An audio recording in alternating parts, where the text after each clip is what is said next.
The void beyond the shattered colony glowed with the soft embers of annihilation.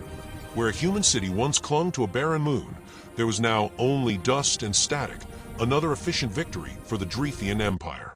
Commander Xyler Kane watched the readouts flicker across the bridge, his obsidian eyes reflecting the dying light below. Another world catalogued and cleansed, intoned Saren Voss, his second in command. Her tone was as precise as the ship's targeting systems, mechanical reverent. Xyler leaned back in his command cradle, mandibles shifting in mild irritation. Don't make it sound so ceremonial, Saren. They weren't a civilization. They were a noise. We've merely quieted it. The bridge crew chuckled. None dared to laugh loudly. The air aboard the dreadship Vorashtek was disciplined, sterile, like the Empire itself. Beyond the viewports stretched the wreckage of humanity's resistance. Crude ships with melting armor, orbital platforms tumbling silently into the atmosphere below. The commander's claws drummed against the console. How many of these colonies have we taken? 47, Commander. Minimal losses. Their technology is stagnant, chemical propulsion, ballistic weaponry, no interstellar coordination. Saren's voice was smooth, clinical, but something in her expression twitched, a microsecond of unease. They spread like parasites, Xyler murmured, half to himself. Industrious. Defiant even when hopeless. But predictable. Always predictable. He gestured toward the holographic projection hovering before him. The galactic map bloomed with tiny blue points, the remnants of human settlements, most already crossed through in red. A few scattered signals pulsed deeper toward the core. And this is all that remains of them. Nearly, Commander. One primary world remains. Sol 3. They call it Earth. A heavily populated biosphere, though militarily insignificant. Our scouts describe it as fractured primitive, no planetary defense grid detected. Xyler allowed himself a low, resonant hum. A fitting final cinder, then. His crew shared a quiet satisfaction. The conquest of yet another fledgling species would secure the Empire's dominion for another epoch. The Drethians had done this for millennia. Discover, assess, eliminate. The galaxy was an orchard, and they were the harvesters of unfit fruit. Still, Saren hesitated before logging the order. The scans show irregular data, returns from the Sol system. Atmospheric distortion. Electromagnetic inconsistencies. It's oddly silent. Xyler turned, studying her with faint amusement. Silent. Yes, Commander. No civilian traffic. No standard transmissions. Almost as if the planet's asleep. Then we shall wake it. His mandibles curved into what passed for a smile among his kind. Prepare the fleet. I want Sol, free cleanse before the next rotation. Saren hesitated again, barely perceptible. Understood. Minutes later, the dreadship's engines ignited, and the fleet dissolved into the warp corridor, a luminous slit in space-time that swallowed them whole. The journey through subspace was smooth, familiar, the hum of domination itself. Xyler wandered from his command seat toward the viewport's periphery, where the corridor's distortion waves rippled like molten glass. Do you know what I admire about them? He asked, voice distant. Humans. They are absurdly persistent. They lose 100 battles and still fight the 101st. It's almost touching. Saren didn't answer. Her eyes tracked the shimmering data lines scrolling beside her. Perhaps persistence is their only strength. Perhaps, Xyler said softly. But persistence without power is only another word for extinction. When the warp corridor collapsed, the fleet re-emerged on the edge of a small yellow star system. Sol. Immediately, the sensors began their sweep, yet the readings were strange. No orbital platforms, no defense beacons. The planet itself, wrapped in clouds and blue oceans, seemed disarmingly tranquil. Scan complete, reported the sensor chief. No detectable weapon systems, Commander. Civilian infrastructure only. It's vulnerable. Xyler exhaled in satisfaction. Bring us into synchronous orbit. Begin planetary intrusion. The order carried across 1,000 ships like a pulse of certainty. In formation, the Drethian armada unfurled, sleek and terrible, dark silhouettes blotting out the stars. Energy capacitors charged. Bombardment coordinates aligned. Then, as the first wave prepared to descend, the comms array crackled, softly at first, then with clarity. A voice. Human. Calm. Monotone. Unidentified fleet, you're entering restricted Sol defense space. Remain stationary for inspection. The bridge froze. The words repeated, steady and emotionless, translated automatically into Drethian speech. Saren blinked. That's a transmission from the surface. Xyler's mandibles clicked, a sound like dry laughter. Charming. They think they can negotiate their extinction. Should we respond? No, Xyler said. Target their signal source. Vaporize it. But before the command could be executed, the ship's consoles flickered. One by one, the glyphs and status indicators went dark. Systems began to hum irregularly, navigation, propulsion, even life support readings oscillating in red. What's happening? Saren barked. Unknown interference, a technician cried. It's penetrating through the command firewalls, originating from a transmission frequency. Xyler rose from his seat, eyes narrowing. Block it. We can't, Commander. It's rewriting. The ship shuddered violently. Lights dimmed to a bloodless blue. Across the viewport, the entire fleet wavered like mirages, energy fields collapsing, drives going silent. Saren's voice lowered to a whisper. They're disabling us. That's impossible, Xyler snapped. They're primitives. The comms crackled again. The same human voice returned, unchanged. Warning. You are in violation of the Defensive Preservation Treaty of Sol. Compliance required. The words hung in the stale air of the bridge, like a verdict. Xyler's talons dug into the command rail. Trace that signal. I want their source. We can't, Commander. It's everywhere. Every frequency. Every channel. Then the stars outside shifted, as though space itself had blinked. Around the Drethian formation, new signatures appeared, dozens, then hundreds, unidentified craft emerging from black silence. Sleek, angular, bearing no known design. Their transponders pulsed with ancient human insignias. Saren's breath caught. Those ships weren't on any scan. Xyler stared, transfixed by disbelief. They couldn't have built that fleet. Not them. The human voice spoke a final time. Inspection complete. Stand by for correction. Every console aboard the Vorash Tech went dark. The hum of machinery died. The stars outside seemed to dim, as if the universe itself was holding its breath. Saren turned slowly to her commander. What have we done? The dreadship began to drift toward Earth, powerless, its reflection swallowed by the planet's night side. Xyler did not answer. For the first time in his long life of conquest, he did not know whether he was witnessing defeat or the beginning of something far worse. And then, as the last light faded from the bridge, a single line of human code scrolled across every display, calm and precise. System override. Terran command active. The Vorash Tech fell silent. The war was no longer theirs to wage. The darkness inside the Vorash Tech was not the absence of light, but the presence of something else, an intelligence that did not belong. Screens glowed faintly with shifting patterns of alien code, the kind no Drethian could read, precise and almost elegant in its intrusion. Commander Xyler Kane stood motionless on the bridge, feeling the vibration of his ship's dying heart through the soles of his boots. The silence had weight. Even the air seemed to listen. Reboot the navigation core, he ordered quietly. His voice lacked the authority it once carried. It sounded thin, strained. We've tried, Commander, said Saren, her hands trembling over the holo controls. It reboots itself into something else. Xyler's eyes hardened. What do you mean? The interface. It's responding to commands we never gave. The ship isn't ours anymore. Outside the viewport, the fleet drifted in formation, their drives extinguished, their once glorious hulls reflecting the blue shimmer of Earth below. None moved. None answered hails. The Empire's finest armada, dead in the water. Then the human voice returned, calm and steady, echoing from every speaker at once. Terran Command acknowledges your presence. Your incursion has been logged.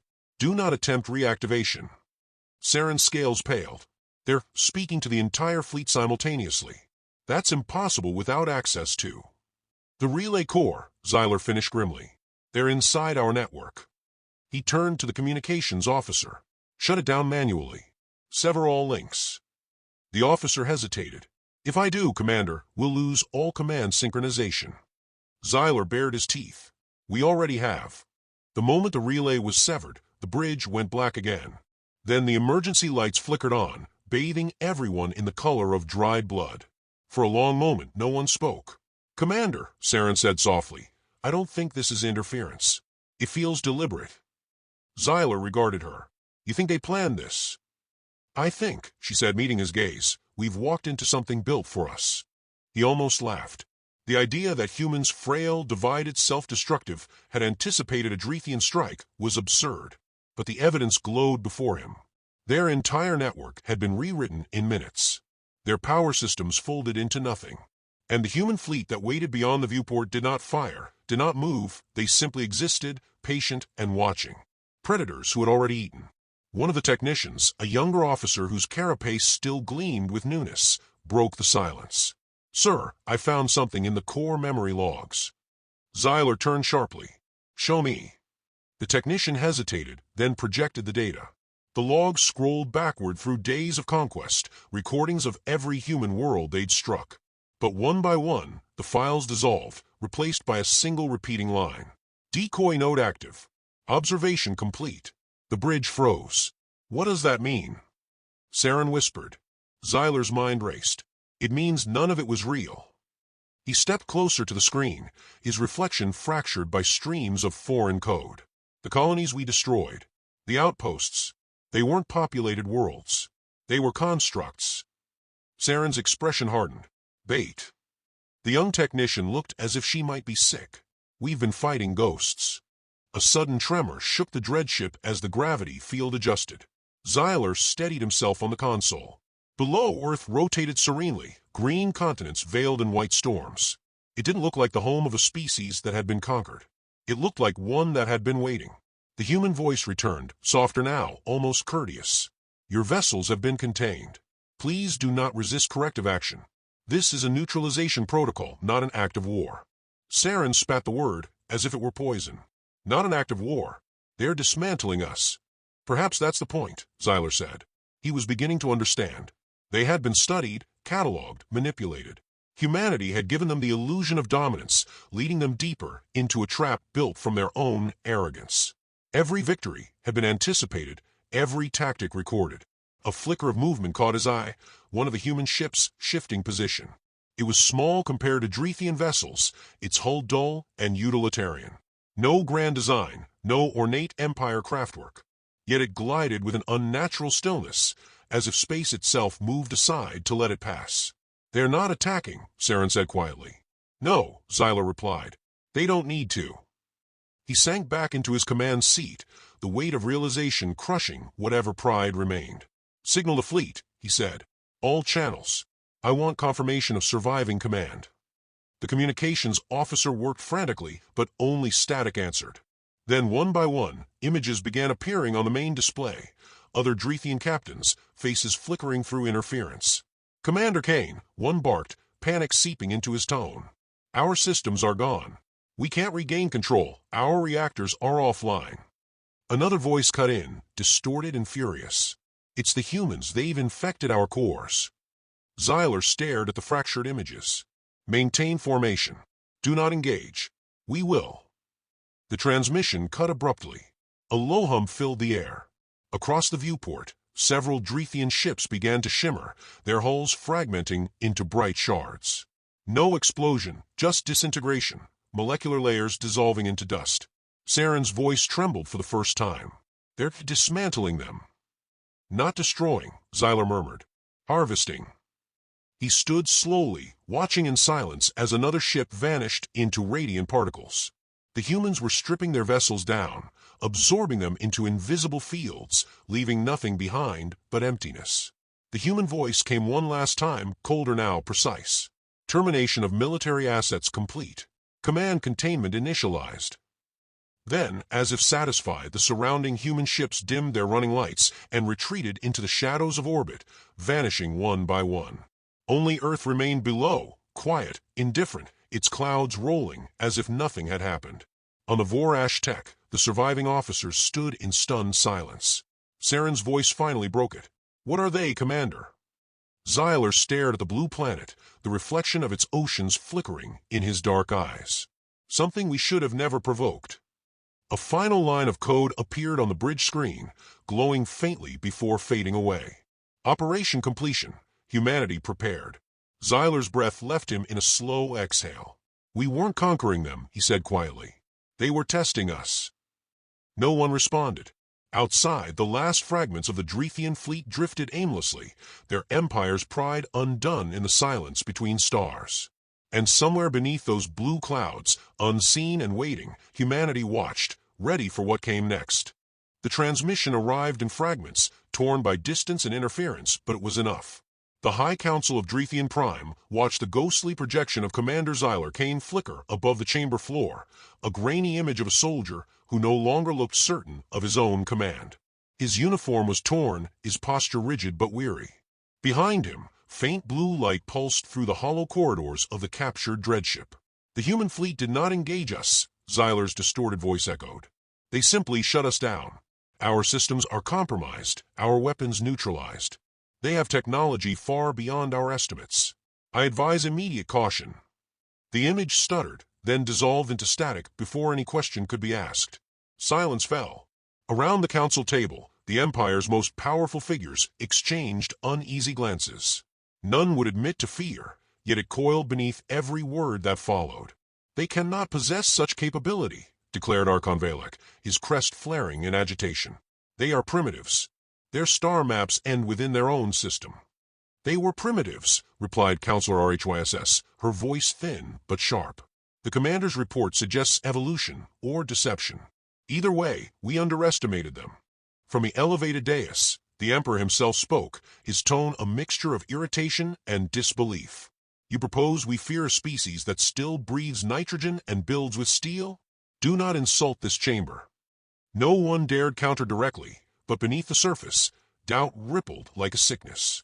The Drethian Empire had ruled unchallenged for thousands of cycles. To admit the possibility of an equal, much less a superior, was heresy. Xyler's transmission repeated once more, looping through corrupted fragments. This time, a single clear phrase cut through the distortion. "They were waiting for us."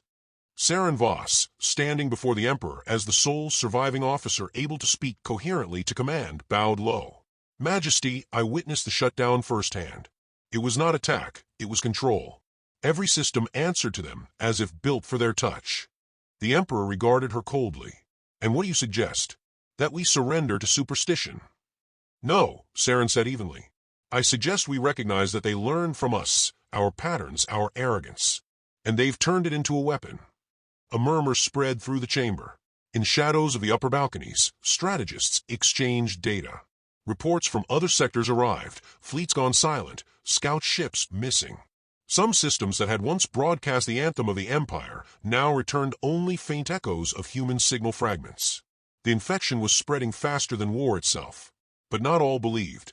Archon Valek slammed his claws against the table, the sound reverberating like thunder. "I will not cower before a myth. Assemble the Imperial Retribution Fleet. If these humans wish to test their defiance, we will burn their cradle and scatter their ashes across the void." The chamber roared in divided fury, half in support, half in dread. The Emperor raised a hand, silencing them. "Prepare the fleet. If this species dares mock our dominion, we shall remind them who commands the stars." Saren met his gaze. "And if that's what they want?" He hesitated only briefly. "Then we will give it to them." The decision rippled through the Empire like a drumbeat of doom. Far from Drethian Prime, aboard the dormant Vorashtech, Xyler sat within a narrow cell illuminated by sterile white light. A human projection flickered before him. Admiral Ray Chun, his expression calm, unreadable. "You warned your leaders," Chun said. "They won't listen." Xyler's mandibles flexed in restrained frustration. "They cannot conceive of defeat. It is not in our design." Chun nodded faintly. "That's the problem with designs, they break." "Why are you doing this?" Xyler asked, his tone more weary than defiant. "Why let me live?" Chen's eyes softened a fraction. "Because understanding is more dangerous than death. And because you're not our enemy anymore. You're our evidence."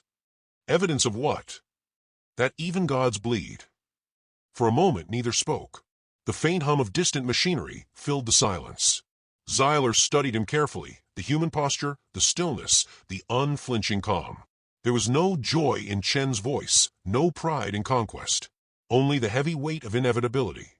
"Your species fights as if it expects to lose," Xyler said finally. Chun gave a thin smile. "We usually do. That's why we always prepare for it." Outside, the human vessels continued their silent patrol, a constellation of precision and restraint. Xyler realized, with a dull ache, that humanity had not sought dominance, they had engineered deterrence so perfect it became indistinguishable from supremacy. Meanwhile, in the depths of Drethian space, the Retribution fleet assembled, a storm of fire meant to erase doubt through violence. Its admirals spoke in familiar rhythms of glory, unaware they were moving exactly as their enemies had predicted. Saren watched from the command balcony of her new vessel, the Ecliptus, and felt nothing but dread. Xyler's words haunted her through the comm logs. They were waiting for us. She could still hear the quiet authority of that human voice, clinical yet human enough to unsettle her sleep. When the fleet's engines roared to life, she whispered under her breath, "We are flying into their design." No one heard her. The stars ahead shimmered as the fleet vanished into warp, their arrogance blazing brighter than their engines.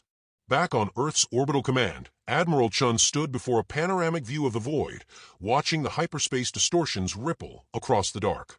His aide approached. "They've launched the Retribution Armada, sir. 2,000 ships." Chun didn't look away. "Good. Good, sir." He nodded once, calm and deliberate. "It's time they learn what we've become." The aide hesitated. "And if they surrender?" Chen's answer came quiet, almost sorrowful. "Then maybe the galaxy gets a second chance."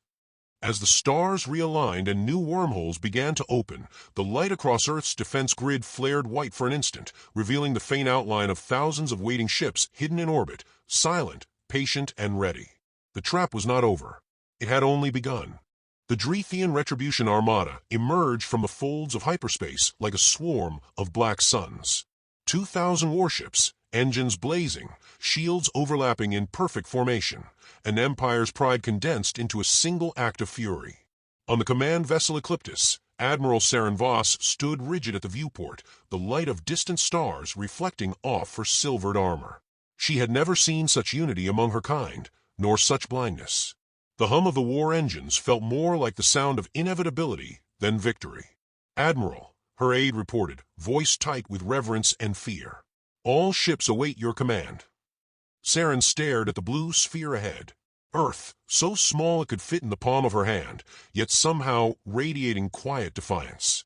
Her claws flexed against the railing. "We approach as destroyers," she murmured, "but I wonder which of us is already dead." "Ma'am." "Begin approach." The fleet advanced, massive and unstoppable. Energy readings around Earth spiked, yet no human vessels appeared to meet them. No resistance, no visible defense. Only the eerie stillness of a world that refused to flinch. In the command core of the Ecliptus, Saren's officers waited for her order to fire. The Emperor's decree had been clear: obliterate the human cradle, erase the insult to Drethian supremacy. But she hesitated, watching the surface of that world rotate beneath her. She remembered Xyler's transmission, his haunted expression, his voice stripped of certainty. They were waiting for us. Across the fleet, tension built like pressure before a storm.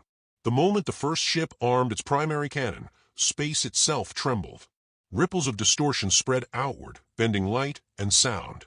"Admiral," cried the sensor officer. "Something's forming around us, gravitational anomalies, hundreds of them." The stars fractured, and from each fracture a vessel emerged. Human ships, sleek, silent, endless. They appeared without warp signatures, without energy trails, like ghosts summoned from the dark. The communications array flared alive. A voice, unmistakably human, filled every channel, calm and measured. "Drethian Armada, you have entered controlled space. You will disarm immediately." Saren's breath hitched. "They've surrounded us," she whispered. 1,000 voices across the fleet echoed confusion, disbelief, anger. Some fired in panic, their plasma rounds vanishing harmlessly into invisible fields. Others tried to retreat, only to find their navigation systems unresponsive. The human fleet moved as one, each maneuver surgical, each strike unseen yet devastating. Saren watched helplessly as entire Drethian dreadnoughts flickered out of existence, no explosions, no debris. Just absence. Her aide's voice broke. "They're erasing matter itself. Commander, what are your orders?" She couldn't speak. The sound of her heart, if such a thing could be heard, was drowned beneath the low, harmonic pulse emanating from Earth's orbit. Then came the voice again, deeper now, resonant across every ship, every frequency. "This is Admiral Ray Chun of Terran Command. We warned you not to come." Saren closed her eyes. The calmness of that voice unnerved her more than any weapon. "Admiral Chun," she said aloud, knowing he could hear. "What are you?" There was a pause. "Adaptive," he replied. "Patient, and done with being underestimated." On her screens, the fleet's core systems began to shut down one by one. It wasn't a battle anymore, it was disassembly. The human network consumed their technology, their data, their secrets. Each Drethian ship became a whisper before fading into the void. The Emperor's war flagship Dominion attempted to fire its supernova cannon, a weapon capable of annihilating continents. It never completed the sequence. The moment the charge built, the energy folded inward, collapsing the ship into a singular point of light. The silence that followed was suffocating. "Stop," Saren whispered. "Please stop."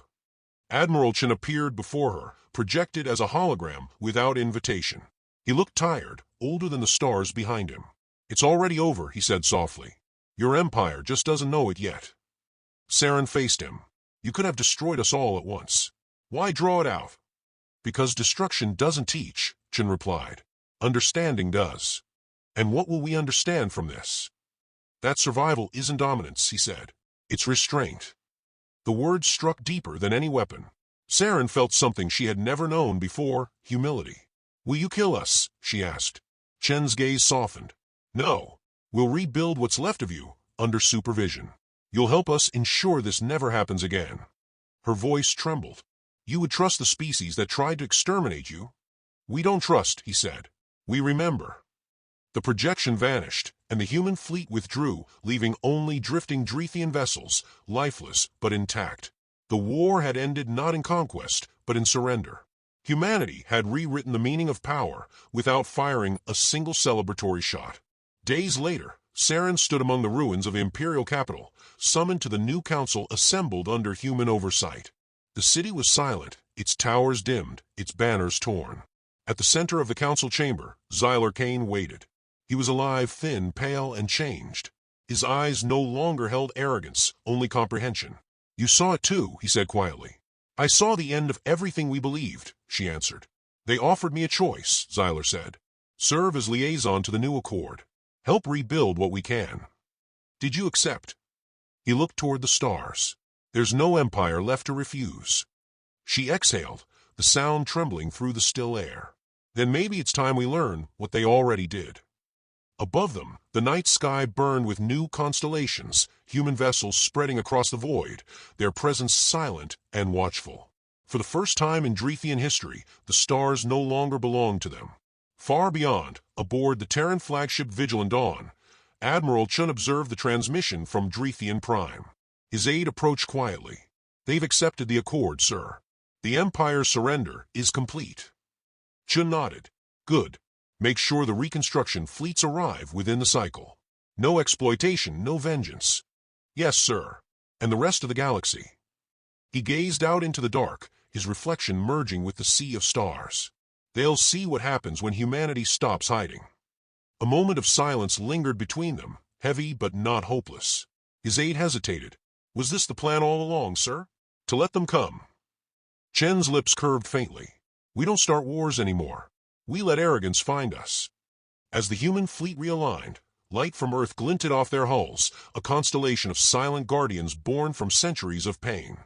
Somewhere across a dozen worlds, the name Terran Command was spoken with reverence and fear alike.